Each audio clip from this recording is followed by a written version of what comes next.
최근 중국 부동산 업계 부도 위기가 연일 부각되고 있는 가운데 세계 금융시장의 불안감도 커지고 있습니다. 특히 중국 의존도가 높은 우리 경제에도 타격이 불가피하다는 우려가 나오는데요. 자세한 소식 조용찬 미중산업경제연구소 소장과 함께 짚어보도록 하겠습니다. 어서 오십시오. 예, 안녕하십니까. 네, 최근 중국 부동산 개발업체 부도 위기가 심각합니다. 중국 정부에서도 이를 살리기 위해서 노력하고 있는데 쉽지 않은 걸로 보이거든요. 지금 중국의 부동산 상황 어떤지 정리를 해주시죠. 네, 중국의 부동산 상황은 그야말로 지금까지 보지 못했던 사태들이 터지고 있는데요. 자산 규모만 320조 원에 달하는 초우량 기업이 300억 원을 마련하지 못해서 유동성 위기에 빠졌습니다. 네. 이뿐만 아니라 국유 부동산 개발 회사들도 상당히 지금 어려움에 봉착되고 있는데요. 문제는 이번 사태가 쉽게 진정되지 않을 것이라는 점입니다. 중국 정부 같은 경우에는 부동산 개발 업체가 시진핑 정부가 금지하고 있는 과다 이익 편취 기업의 대상으로 뽑혔기 때문에 네. 지원을 해줄 수는 없는 상황이고요. 또 대출에 의한 성장이 멈추지 않는 상태고 부동산 가격을 급등시켰는데 여기에 국민의 혈세를 이용해서 지원해 준다는 거에 대해서 상당히 좀 부담스러워하고 있다고 합니다. 또한 중국 공무원들 같은 경우에는 지금은 테크노크라트가 아니라 네. 대부분 시진핑에 충성하는 사람들로 되어 있기 때문에 시 주석의 사상이 바뀌거나 시 주석이 이번 정책과 관련된 내용을 바꾸기 전에는 지금의 그 금융 위기 사태는 계속 확산되지 않을까 보여지고요. 네. 특히 은행들 같은 경우에는 지금 사정 정국에 놓여 있습니다. 이 때문에 자신이 책임을 지고 이와 관련된 대출을 해줄 수 있는 은행이 없다는 점에서 네. 앞으로 은행들뿐만 아니라 또 신탁회사, 그림자 금융으로 이번 사태들이 계속 확산될 가능성이 현재로서는 더 높지 않나 보여집니다. 예, 지금 이제 부동산 개발 회사의 유동성 문제, 중국 부동산 버블 붕괴가 금융 위기로 확산할 수 있다는 가능성까지 나오고 있는 상황이거든요. 이 부분에 대해서는 어떻게 좀 전망하십니까? 네, 지금 현재 중국에서는 그림자 금융이 들썩거리고 있는데요. 네. 아무래도 중국의 최대 신탁 회사 중에 하나인 중식 기업 그룹 소속 하에 있는 중농 국제 신탁이 예금자 요청에 응하지를 못하면서 사실상 디폴트 상태에 좀 빠져 있는 것으로 보여집니다. 중국의 신탁 회사들이 갖고 있는 자산 규모가 2조 9천억 달러 정도가 되는데요. 이 중에서 가장 큰 문제가 되는 것은 고객 자산의 72%를 담당하고 있는 대출 신탁입니다. 부유층이라든지 기업 자금을 모아서 부동산에 많이 투자를 해왔는데 많을 때는 15%까지 자산의 15%까지 투자해왔지만 최근에 들어와서는 한 7%까지 줄이긴 했지만 이번에 나타났던 중농 국제 신탁 같은 경우는 자산의 11%를 투자했다고 합니다. 이 때문에 예. 투자가들이 일순간에 환매 요청에 응하지는 못했는데요. 앞으로 이와 관련된 신탁 회사들의 연쇄 디폴트 위험이 있는 거고요. 이것은 기업이라든지 부자들을 대상으로 했기 때문에 큰 문제는 되지는 않겠지만 개인들 대상으로 되고 있는 이재 상품이라는 상품이 있습니다. 7에서 한 13% 고금리의 단기 자금을 끌어오는 상품들인데 이들 상품까지도 환매 요구가 있기 때문에 이랬을 경우에 중국은 이번 사태의 불똥이 금융을 넘어서 네. 다른 산업으로 튈 가능성도 있지 않나 보여집니다. 그렇기 때문에 2008년에 글로벌 금융 위기를 촉발했던 리먼 브라더스 사태가 이제 중국판 리먼 사태 수준의 금융 위기로 커질 수가 있다. 그런 우려도 나오고 있는 것 같거든요. 네, 그렇습니다. 중국 같은 경우에는 GDP에서 부동산과 건설업이 차지하는 비중은 14%지만 건축 자재 그리고 내구재 산업까지 포함시키면은 29%나 되고요. 부동산 산업은 직접적인 고용 창출이 무려 8,180만 명 정도가 되면서 제조업에 이어서 2위 고용 창출 산업이라고 합니다. 이 때문에 중국 경제에 미치는 영향이 크기 때문에 중국 정부가 서둘러서 행정 조치들을 계속 내놓고 있는데요. 세계가 우려하는 것은 일본이 1990년 버블 터지기 직전에 일본의 부동산과 그리고 그 아파트의 그 가격을 시가총액을 보면 2,560조 엔 정도가 됐다고 합니다. 이 자금이 15년 뒤인 2015년에는 일본 GDP의 그 2배 정도 되는 1,000조 원이 사라지면서 은행권의 그 부실채권 상각을 하는 과정에서 잃어버린 30년이 찾아왔는데 네. 이번 사태가 중국에서도 고스란히 재현되지 않을까 하는 우려 때문인데요. 하지만 최악의 국면에 중국 정부는 댐이 터지기 전에 물꼬를 다른 곳으로 돌릴 수 있는 능력을 갖고 있습니다. 네. 뭐 대표적으로 중국 같은 경우는 GDP 대비해서 국채 발행 비율이 25%인 점을 비교해 보면은 앞으로 국채를 통해서 부실채권을 인수를 할 수가 있게 되고요. 또 1999년도에는 4개 국유 자산 관리 공사를 통해서 은행의 부실 채권들을 상각한 적이 있습니다. 이 때문에 앞으로 ABS라든지 CLO와 같은 파생 상품을 통해서 아무래도 자산 유동화와 관련된 여러 조치들이 나올 가능성이 있지 않나 보여지고요. 또 한 가지는 기업 채무 문제를 주식으로 교환하는 방법이 있는데 이는 중국 정부가 직접 보증을 써서 쓸 수 있는 방법이 되기 때문에 이런 조치를 쓴다면은 예. 일본처럼 큰 위기로 번질 가능성은 현재로서는 좀 낮지 않나 보여집니다. 네, 말씀해 주신 것처럼 빨리 대책을 마련해야 될 것 같은데 올 초까지만 해도 중국의 리오프닝에 대한 기대감이 높았거든요. 기대 효과가 있었는데도 불구하고 이렇게 경기 침체 우려가 나오는 이유에 대해서도 궁금합니다. 네, 기대 효과가 나왔던 것은 아무래도 억눌렸던 그 외식 소비라든지 예. 여행 소비가 좀 있었기 때문에 그렇고요. 하지만 중국에서는 현재 경제 상황을 중국인들 스스로 1911년 펄병 여사가 그렸던 대지에 나왔던 실현혁명과 관련된 그런 분위기라고 합니다. 누구도 현재 중국 정부를 신뢰하지 않고 있는 상황이고요.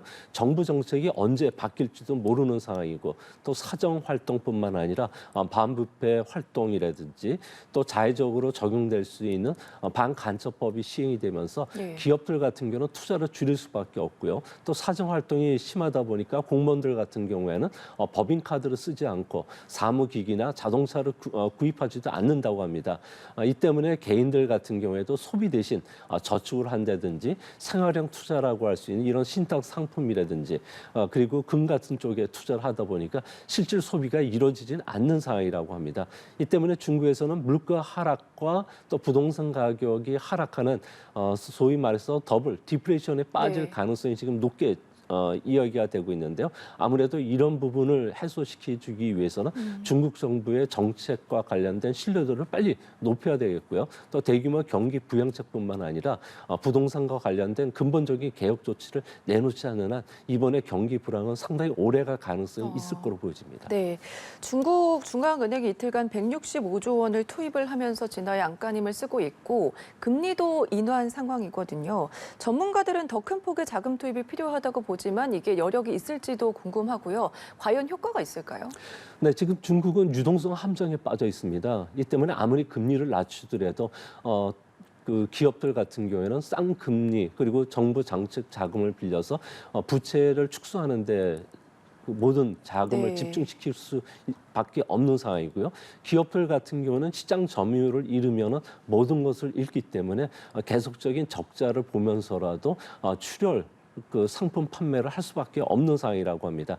이 때문에 중국의 그 디플레이션 상황은 점점 악화될 수밖에 없고 또한 그 사정 정국이 계속 진행되고 있는 상황 속에서 누구도 투자라든지 생산 또 소비에 나설 수 없다는 점에서 중국 정부와 이와 관련된 구체적인 해소책 그리고 또 투자 심리 불안 대책들을 마련하지 않는 한 네. 현재 그 중국의 경기 위기 상황은 앞으로도 진행될 가능성이 높을 것으로 보여집니다. 네, 그런데 중국 정부는 지금 의연한 표정을 유지하고 있는 것으로 보이거든요. 리창 국무원 총리도 투자 촉진과 대량 소비가 필요하다면서도 내수 확대를 주문을 했는데 중국 지금 청년들의 실업률도 굉장히 높은 상황에서 결국에 이 중국 정부의 미온적인 대처가 이런 상황을 더 부추기고 있다. 이런 지적에 대해서는 어떻게 생각하십니까? 네, 중국 정부도 이와 관련해서 충분히 인식을 하고 있는데요. L자형 불황 늪에 좀 빠지고 있다는 게 6월 달부터 이야기됐고요. 네. 6월 달부터 중국 지도부하고 기업 리더, 경제학자들이 모여서 6차례나 회의를 했다고 합니다. 네. 이때 모아진 결론은 중국 정부가 시장 개혁, 대규모와 관련된 경기 부양책을 꺼내달라는 거죠. 계획 경제보다는 시장 주도의 경제 성장이 필요하다고 역설을 했지만 중국 정부는 국유 기업 중심의 성장 방식, 계획 경제는 한치도 차질 없이 진행된다고 이야기하면서 이런 제 거절을 했는데요. 이 때문에 현재 중국은 난치병을 앓고 있는데 일회성 약물 투입을 해주는 상황이기 때문에 현재 상황은 개선이 되긴 참 어렵지 않나. 특히 청년 실업률 같은 경우에도 네. 6월 달에 21.3%를 기록한 뒤에 지금은 이제 발표를 하지를 않고 있는데요. 중국에서는 실제 도시 지역에 청년들이 9,600만 명 정도가 된다고 합니다. 네. 이 중에서 구직자는 3,300만 명이고요. 나머지는 대졸자로 취급하고 있는데 이 중에서 대졸자로 취급된 사람 중에 1,600만 명 정도는 아무 일도 안 하는 대졸자 아닌 실업자로 남아 있다고 합니다. 1,600만 명이 공식적인 실업률까지 합치면 중국의 실업률은 45%가 넘어가게 되는데요.